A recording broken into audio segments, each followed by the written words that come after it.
என்ன விட்டுருவாரு, எனக்கு யார் சொன்னாங்க அவர் பேரை சொல்லுவாரு. இப்படி இவர் நேரடியாக கேட்காத செய்திகளை எல்லாம் இவர் கேட்ட மாதிரி அறிவிக்கக்கூடிய ஆளு முகமது பின் இஸ்ஹாக்ங்கிறவர். இவர் இந்த ஹதீஸ்ல அவர் தான் அறிவிக்கிறார். யஸீத் இப்னு அபி ஹபீப் என்பவர் சொன்னதாக சொல்றாரு. அதை இவர் தனக்கு முந்தைய அறிவிப்பாளரை விட்டு அறிவிக்கிற ஒரு ஆளு முகமது பின் இஸ்ஹாக்ங்கிறவர். இது கொஞ்சம் விவரமா கூட நீங்க புரிஞ்சுக்கொள்ளலாம். அறிவிப்பாளர்கள் அந்த ஹதீஸ்களை அறிவிக்கக்கூடியவர்கள் ரெண்டு விதமான அறிவிப்பாளர்கள் இருக்கிறாங்க. உதாரணமா இப்ராஹிம் ஒரு அறிவிப்பாளர், இவருக்கு இஸ்மாயில்ங்கிறவர் சொன்னார்னு வைங்க. அப்ப இஸ்மாயில் எனக்கு அறிவித்தார், இஸ்மாயில் இவருக்கு சொல்லியிருந்தா எப்படி வாசகத்தை போடணும், இஸ்மாயில் எனக்கு சொன்னார்னு சொல்லணும். எனக்கு சொன்னார்னு சொல்லிடுவாரே, ஆனால் கண்டிப்பா அதை கேட்டிருக்கான்னு அர்த்தம்.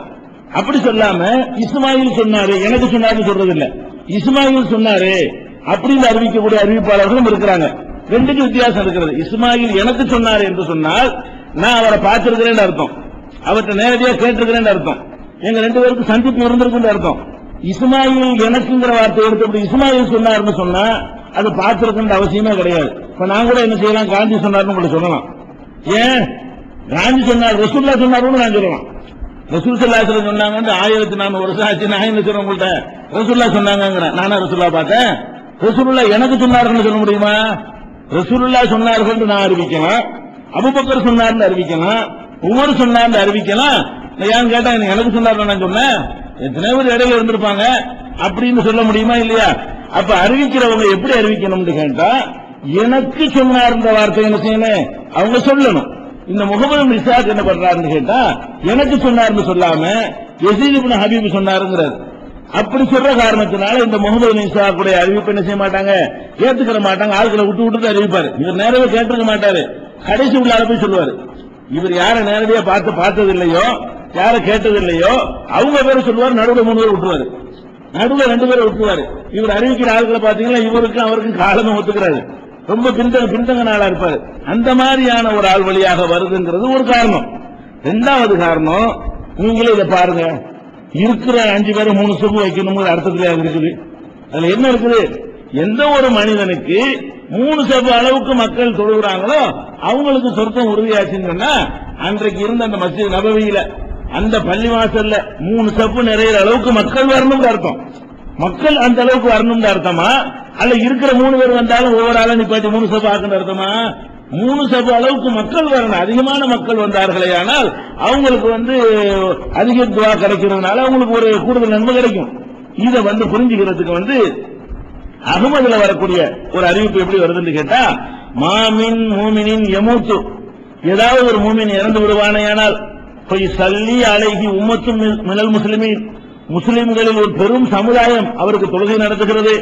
எந்த அளவுக்கு பெரும் சமுதாயம் என்று கேட்டால் பலகு அங்கூனு சலாத்த சுகுபி, 3 சப்பு நிறைய அளவுக்கு பெரிய சமுதாயம், பெரிய எண்ணிக்கை. அந்த 3 சப்புக்கு அர்த்தம் என்ன விளங்கி போச்சா?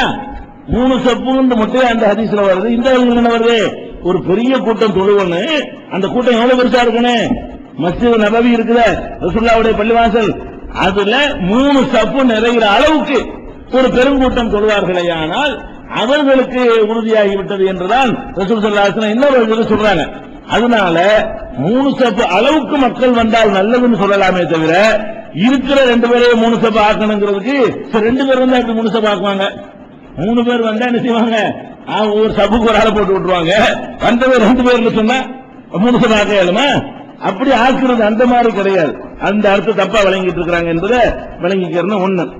அடுத்தது என்னன்னு கேட்டா, இதுல அபு உமாமா அறிவிக்கிறாங்க, அது ஒரு ஹதீஸுங்க. அது எப்படின்னு கேட்டா, ஒரு ஜனாசா கொண்டு வர்றாங்க, வந்தா 7 பேர் தான் நிக்கிறாங்க. இப்ப நடைமுறையில செய்யறாங்க அதே மாதிரி 7 பேர் வந்தா 3 சப்பு ஆக்குவாங்கல்ல, 7 பேர் தான் இருக்கிறாங்க ஜனாசாவுல கலந்து கொள்ற ஆட்களை. உடனே நபி ஸல்லல்லாஹு அலைஹி வஸல்லம் என்ன செய்யறாங்கன்னு கேட்டா, இப்ப ஜால சலாசத்தன் சப்பன், 3 பேரை ஒரு சப்பு ஆக்கினார்கள். இஸ்னைனி சப்பன் இஸ்னைனி சப்பன், 2 பேர் ஒரு சப்பு 2 பேர் ஒரு சப்பு, 3 பேர் ஃபர்ஸ்ட் சப்பு, 2வது சப்புல 2 பேர், 3வது சப்புல 2 பேர் என்று நபி ஸல்லல்லாஹு அலைஹி வஸல்லம் தொழுதார்கள் என்று அபு உமாமா அறிவிக்கக்கூடிய ஒரு ஹதீஸ் தபரானியில மூஜமுல் கபீர்ங்கிற நூல்ல பதிவு செய்யப்பட்டிருக்கிறது. இந்த ஹதீஸ்ல இப்னு லஹியா என்ற ஒரு ஆள் இடம்பெறுகிறார். இவர் பலவீனமான ஆள். இவர் நிறைய புக்கெல்லாம் எழுதி வச்சிருந்தாரு. அந்த புக்ல இருந்து பார்த்து அறிவிக்கும்போது கரெக்டா அறிவிப்பாரு. இவருடைய புக்கெல்லாம் எரிஞ்சு போச்சு ஒரு காலகட்டத்தில். அப்புறம் நினைவாற்றல் இருந்து அறிவிக்கும் போது ஒன்னு சொல்ல ஆரம்பிச்சாரு. யாவோ சக்தி குறைஞ்சு போச்சு அவருக்கு. புக்கை பார்த்து பார்த்து யார் பழகுனாங்கன்னு வைங்களேன், புக் இல்லாட்டி உங்களுக்கு ஒழுங்கு அறிவிக்கல. இந்த ரெஃபரன்ஸ் நான் பார்க்காம பேசணும்னு வந்தேன்னா நான் பாட்டு பார்க்காம பேசிடுவேன். இது பார்த்துதான் பேசணும். பேப்பர் கொண்டு வரும்போது எடுத்துட்டு போயிட்டான்னு வைங்க, எனக்கு சொல்ல இயலாது. அதுக்கு தயாரா வந்தா தான் அது சொல்ல இயலும். பேப்பர்லாம் இருக்கேங்கும் போது மனசுல ஏறாது. பேப்பர் இல்லாம நம்ம வந்தா மனசுல ஏற்றிக்கிட்டு வருவோம். அவ பேப்பர் வச்சுக்கிட்டு போய் அறிவிச்சு இவர் பேப்பர் மிஸ் பண்ணிட்டாரு, எரிஞ்சு போச்சு. கிதாபெல்லாம் எரிஞ்சு போன உடனே அதுக்கப்புறம் இவர் பாட்டுக்கு என்ன செய்யறாரு, ஒன்னும் அடக்கம் ஒன்னு சொல்ல ஆரம்பிச்சுட்டாருங்கிற காரணத்தினால இவருடைய அறிவிப்புகளை ஏத்துக்கிற மாட்டாங்க. அந்த இப்னுல் அஹியா என்பவர் தான் இதை சொல்கிறாரு. அதனால 3 சபை ஆக்கணும்னு அவசியம் கிடையாது. 3 சபை நிறைகிற அளவுக்கு மக்கள் வரணும் அப்படிங்கறதா அதுக்கு அவசியம். இன்னும் சொல்ல போனால் முஸ்லீம்ல வரக்கூடிய ஒரு ஹதீஸ் இதுக்கு நமக்கு தெளிவு தருது. 1576 அதுல என்ன வருதுன்னு கேட்டா, ஆயிஷா நாயகி அறிவிக்கிறாங்க, நபிகள் நாயகம் ஸல்லல்லாஹு அலைஹி வஸல்லம் சொன்னதாக, மாமின் மையத்தின் துஸல்லி அலைஹி உம்மத்து மினல் முஸ்லிமீன யப்லுகுன மிஅத்தன், 100 பேர் அளவு கொண்ட ஒரு கூட்டம் ஒரு முஸ்லிமுக்கு தொழுகை நம்பரை போட்டுறாங்க. இப்ப அந்த 3 சப்புக்கு அர்த்தம் என்னன்னு பாருங்களா, நம்பர் தான் முக்கியம். 100 பேர் கொண்ட ஒரு கூட்டம் ஒருவருக்கு யஸ்வூன லஹு பரிந்துரை செய்து துஆ செய்வார்களே, ஆனால் தொழுகை நடத்துவார்களே, ஆனால் இல்லா ஷஃபௌ ஃபீஹி, அவர்கள் அந்த மையத்துக்கு செய்த ஷஃபாத்தை பரிந்துரையை அல்லாஹ் ஏற்றுக்கொள்ளாமல் இருப்பதில்லை. ஜனாசா தொழுகை ஷஃபாத் தானே பண்றோம்.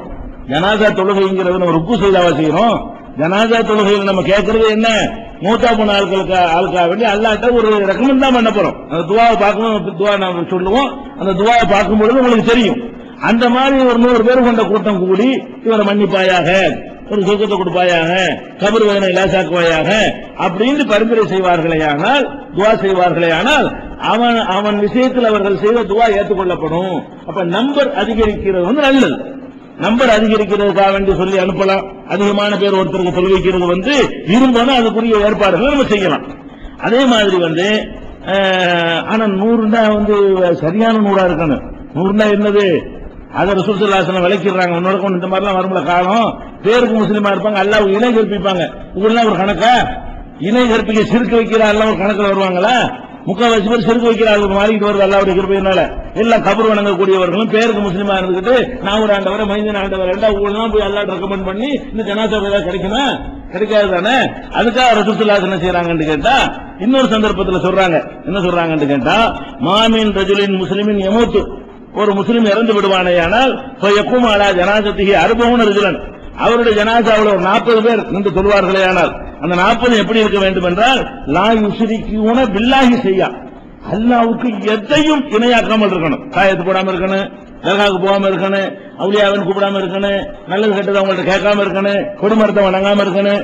இப்படி எல்லா வகையிலையும் அல்லாஹ்வுக்கு எதையும் இணை கற்பிக்காமல் அல்லாஹ் மட்டும்தான் என்று நம்புகிற ஒரு 40 பேர், குறுக்கி எடுத்த 40 பேர் அவருக்கு தொழுகை நடத்துவார்களே, ஆனால் இல்லா ஷஃபாஹுமுல்லாஹு ஃபீஹி, அவங்களுடைய துஆவை அவர் விஷயத்தில் எல்லாம் கண்டிப்பா ஏற்றுக்கொள்கிறான்.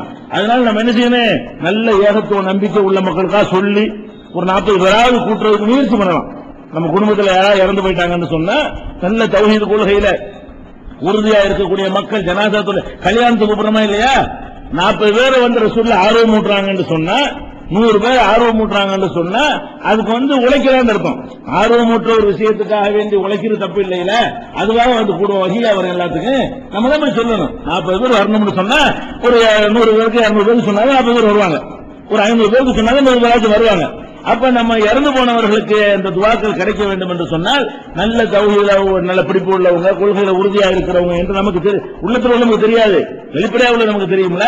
வெளிப்படையாக நம்ம அறிந்து வைத்திருக்கிற ஆட்களுக்கெல்லாம் சொல்லி, எப்படி நீங்க ஜனாசாவில் கலந்துக்கிறீங்க, எங்க அப்பா ஜனாசாவில் நீங்க சொல்லுவோம், நீங்க சேரணும், எங்க அம்மா ஜனாசாவில் நீங்க கலந்துக்கிறீங்க அப்படின்னு சொல்லி கேட்டு நம்ம அழைத்து ஒரு 40-100 பேரை என்ன செய்யணும், குறைந்தபட்சம் கூடுவதற்கு முயற்சி பண்ணணும் என்பது சஹீஹ் முஸ்லிம்ல 1577. இதுலதான் இணை கற்பிக்காமல் இருக்க வேண்டும் என்ற கண்டிஷனோட வருகிறது. இப்படி எல்லாம் ஜனாசா தொழுகையை முறையை வழங்கிக் கொள்ள வேண்டும். ஜனாசா தொழுகையில் அதிகமான பேர் பங்கெடுக்க வேண்டும், இமாம் எப்படி நிற்க வேண்டும், யாருக்கு தொழுகை நடத்தலாம், யாருக்கு தொழுகை நடத்தக்கூடாது, இந்த விவரங்களை எல்லாம் நம்ம நினைச்சிட்டோம், அச்சு முடிச்சிட்டோம். இப்பதான் ஜனாசா தொழுகைக்கு உள்ள நம்ம போறோம். ஜனாசா தொழுகை நிறைய பேருக்கு தெரியறதே இல்லை, தெரியாதனால நிறைய பேர் தொழுகிறது இல்லை. எல்லாரும் ஆசை இருக்கு, பாப்பாவுக்கு தொழுகை நடத்தணும், மகனுக்கு ஆசை இருக்கு, அவனுக்கு தெரியாது. ஜனாசா தொழுகை எப்படி யாருக்கு அந்த நேரத்தில் சொல்லிக் கொடுத்து மனப்பாடம் பண்ணவும் முடியாது. அதனால என்ன பண்றான், ஜனாசா தொழுகை மிஸ் பண்ணிடலாம். சொந்தக்காரங்க எல்லாம் என்ன செய்யல, குறிப்பா பெண்களுக்கு ஜனாசா தொழுகை தெரியுமா, அவங்களுக்கு இல்லைன்னு ஆகி வச்சுக்கிட்டோம். அப்ப ஜனாசா தொழுகை எப்படி தொழுவுறங்க விவரமே இனிமேல் தான் அவங்க தெரிஞ்சுக்கிறங்கிற அளவுல நிலைமை இருக்கிறது. அதுக்காக வேண்டி உன்னிப்பா கவனமாக நீங்க தெரிந்து கொள்ள வேண்டும். ஜனாசா தொழுகை என்று சொன்னால் இமாம் நின்றாரா, பின்னாடி அதிகமான மக்களை சேர்க்கறோமா, நின்றுறோம்.